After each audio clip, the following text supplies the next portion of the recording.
बहुत समय पहले की बात है। टुनटुनी चिड़िया अपने पति के मौत के बाद अपने छोटे छोटे बच्चों के साथ पास वाले जंगल में जाकर एक घोंसला बनाकर रहने लगती है।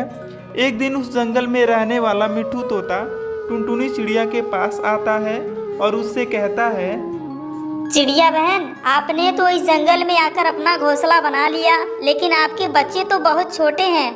आपको पता है इस जंगल में बाज का आतंक है। जब भी बाज यहाँ आता है तो पक्षियों को, छोटे छोटे बच्चों को मारकर खा जाता है। वैसे भी आपका घर बहुत कमजोर है, मेरी मानो तो अपना एक मजबूत घर बना लो। अच्छा किया तोते भैया, आपने मुझे बता दिया। मैं अभी इस जंगल में नहीं आई हूँ, मुझे यहाँ के बारे में कुछ खास पता नहीं है। मैं अभी अपना घर मजबूत बनाने में लग जाती हूँ। तोते भैया, मैं लकड़ियाँ लेने जा रही हूँ, तब तक आप मेरे बच्चों को ध्यान रखना। मैं जल्दी वापस आ जाऊंगी। इतना कहकर टुनटुनी चिड़िया लकड़ियाँ लेने चली जाती है। लकड़ियाँ तो काफ़ी है, इससे मैं अपना मजबूत घर बना लूंगी। अब इसे लेकर मैं घर चलती हूँ। बच्चे भी अकेले हैं, मुझे ज़्यादा देर उन्हें अकेला नहीं छोड़ना चाहिए। जैसे ही टुनटुनी चिड़िया लकड़ियाँ उठाने लगी, वैसे ही दुष्ट कालू कौवा वहाँ आ जाता है। ऐ चिड़िया रुक, ये लकड़ियाँ मेरी हैं, मैं इन्हें ले जाऊंगा। भैया, आप कौन हैं? मैं बहुत मुश्किल से ये लकड़ियाँ जमा किया है, इन्हें मैं आपको नहीं दे सकती। इससे मैं अपने बच्चों के लिए एक मजबूत घर बनाऊंगी। अच्छा, तो तू सीधी अंगुली से नहीं समझेगी, मुझे अपनी अंगुलियां टेढ़ी करनी पड़ेगी। ये देख, मेरे पास रामपुरी चाकू है। अगर तूने अभी ये लकड़ियां मुझे नहीं दी तो मैं इसी से तेरा पेट फाड़ डालूंगा। नहीं नहीं भैया, ऐसा मत करना। मेरे छोटे छोटे बच्चे हैं, ये ले जाओ लकड़ियाँ, मैं अपना दूसरा इंतजाम कर लूँगी। अब आई ना लाइन पे, बड़ी आई मुझे मना करने वाली। चल हट यहाँ से। कालू कौवा वहाँ से सारा लकड़ियाँ लेकर चला जाता है। टुनटुनी चिड़िया पास के पेड़ पर बैठ जाती है और रोने लगती है।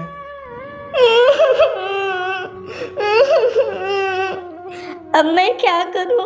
मैं अपने बच्चों की रक्षा कैसे करूं? जालिम बाज आज मेरे बच्चों को उठाकर ले ना जाए। हे भगवान, आप मेरे बच्चों को रक्षा करना। टुनटुनी चिड़िया की आंसू उस पेड़ के नीचे बैठे तपस्या कर रहे साधु बाबा पर गिरती है। अरे ये चिड़िया क्यों रो रही है? क्या बात है? मुझे इस चिड़िया से पूछना होगा। चिड़िया रानी, ओ चिड़िया रानी, अरे नीचे आओ और अपने रोने का कारण मुझे बताओ। टुनटुनी चिड़िया अपनी सारी बात साधु महाराज को बताती है। साधु महाराज तुरंत अपने लोटे का पानी मिट्टी पर गिराते हैं और देखते ही देखते वहाँ एक मिट्टी का घर प्रकट हो जाता है। ये लो चिड़िया रानी, तुम्हारे और तुम्हारे बच्चों के लिए ये मजबूत मिट्टी का घर है। इसे कोई पक्षी कोई नुकसान नहीं पहुंचा सकता। ये जादुई मिट्टी का घर है। तुम अपने बच्चों के साथ बिना डर के यहाँ अपने इस घर में रह सकती हो। आपका बहुत बहुत शुक्रिया बाबा जी, मैं आपका ये एहसान कभी नहीं चुका पाऊंगी। आपने मेरी इतनी बड़ी मुसीबत को दूर कर दिया। फिर बाबा बाज ने अपने शक्ति से उस मिट्टी के घर को उसी पेड़ पर भेज देता है। अगली रात दुष्ट बाज ने शिकार के तलाश में टुनटुनी चिड़िया के घर के पास आता है। वो टुनटुनी के घर को तोड़ने की कोशिश करता है, तभी उसे जोरदार करंट का झटका लगता है। वो डर के मारे वहाँ से तुरंत भाग जाता है। टुनटुनी चिड़िया उस मिट्टी के घर में खुशी खुशी रहने लगती है। नैनीताल के जंगल में कालू अपनी पत्नी टुनटुनी और बेटी लिटिल के साथ एक छोटी सी मिट्टी के टूटे फूटे घर में रहता था। कालू कौवा बहुत ही गरीब था। वो सारा दिन जंगल में जाकर लकड़ियाँ काटता था और उन्हें पक्षियों को बेचकर अपना और अपने परिवार का गुजारा करता था। इन दिनों कड़ी गर्मी पड़ रही थी। गर्मी के कारण जंगल के हर पक्षी का बुरा हाल हुए जा रहा था। तेज गर्मी के कारण कालू के घर की एक दीवार कमजोर होने की वजह से टूटकर गिर जाती है। ये देखकर टुनटुनी चिड़िया और कालू कौवा बहुत दुखी हो जाते हैं, क्योंकि सारी धूप उनके घर में आने लगी थी। अजी, अब क्या करेंगे हम? हमारे घर की दीवार तो पूरी टूट चुकी है और घर में धूप आ रही है। हाँ पिताजी, घर में तो एक पल बैठा नहीं जा रहा है। एक काम करते हैं, आज हम तीनों मिलकर ये दीवार फिर से बना लेते हैं। मिट्टी की दीवार कब तक बनाते रहेंगे? हर 2 महीने के अंदर गिर जाती है और हमारा ये घर कितना कमजोर हो चुका है, पता नहीं ये कब गिर जाए। तो क्या करे टुनटुनी, दीवार तो बनानी ही होगी ना, वरना ऐसे गर्मी में कैसे रहेंगे हम। दिन में गर्मी, रात में गर्मी, ऐसे तो हम तीनों बीमार हो जाएंगे। पिताजी, मेरे दोस्त रावी है ना, उसके पिताजी घास के घर बनाया है और वो लोग उसी में रहते हैं। यहाँ तक कि उन्होंने घास के तिनके से 4 घर बनाए हैं। एक घर में वो रहते हैं और बाकी के घर उन्होंने किराए पर दे दिए हैं। घर के साथ साथ उनकी कमाई भी अच्छी होती है। हम भी ऐसा ही कुछ करते हैं ना। और मैंने सुना है धूप में घास के ऊपर पानी डालने से वो घास एकदम ठंडी हो जाती है, जिससे उस घास के घर के अंदर बहुत ठंडा लगता है। गर्मी बिल्कुल नहीं महसूस होती उसमें। क्या जी, हम भी ऐसा ही कुछ करते हैं ना। अगर हमारा घर भी घास का होगा तो कितना अच्छा होगा ना। और घास के लिए हमें कौन से पैसे देने होंगे, वो तो जंगल में ऐसे ही मिल जाती है। चलिए हमें जंगल जाकर घास ढूंढनी होगी। टुनटुनी के कहने पर तीनों उसी समय जंगल की ओर निकल पड़ते हैं। गर्मी के मौसम के कारण सारे पेड़ पौधे सूख चुके थे। जंगल में कहीं पर भी घास के नामो निशान नहीं था। हम तो कितनी दूर आ चुके हैं, यहाँ पर तो कहीं पर घास नहीं है। हरी घास कहाँ से लाएंगे हम? अब हम इससे आगे नहीं जा सकते। यहाँ से थोड़ी दूर पर एक विशाल जंगल है।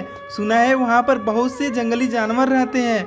वहाँ जाना हमारे लिए सुरक्षित नहीं होगा। क्या जंगली जानवर? अरे बाप रे, नहीं, हम वहाँ नहीं जाएंगे। चलिए हम वापस घर चलते हैं। वैसे भी थोड़ी समय में अंधेरा हो जाएगा। चलो लिटिल बेटा, हम घर चलते हैं। तीनों वापस घर जाने लगते हैं। तभी कालू कौवे के मन में एक बात आती है। लगता है घास ना मिलने पर मेरी बेटी उदास हो गई है। इतनी दुखी लग रही है ये।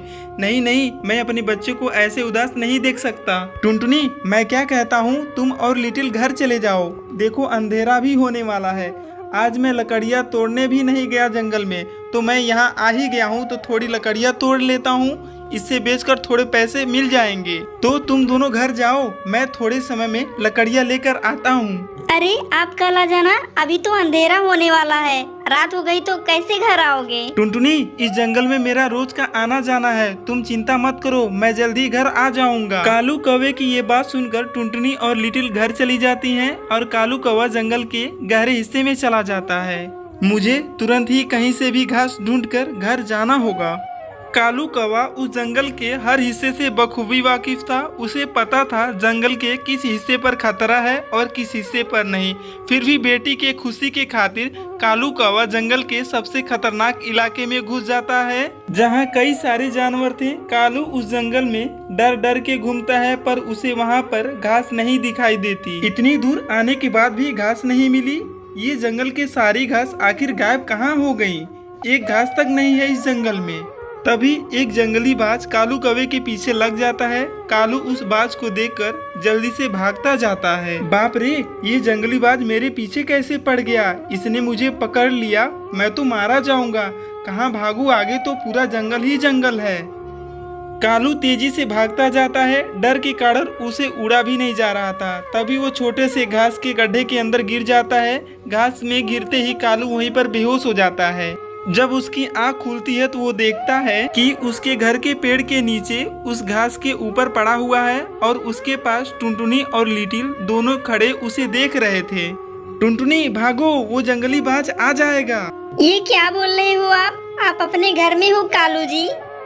कालू उठकर देखता है चारों ओर, तो अपने जंगल और अपने घर के नीचे था। ये कैसे हो सकता टुनटुनी? मैं जंगल में था और एक जंगली बाज मेरे पीछे पड़ गया था और मैं तेजी से भागा और इस घास के अरे ये घास यहाँ कैसे आ गई? ये तो जंगल में थी ना।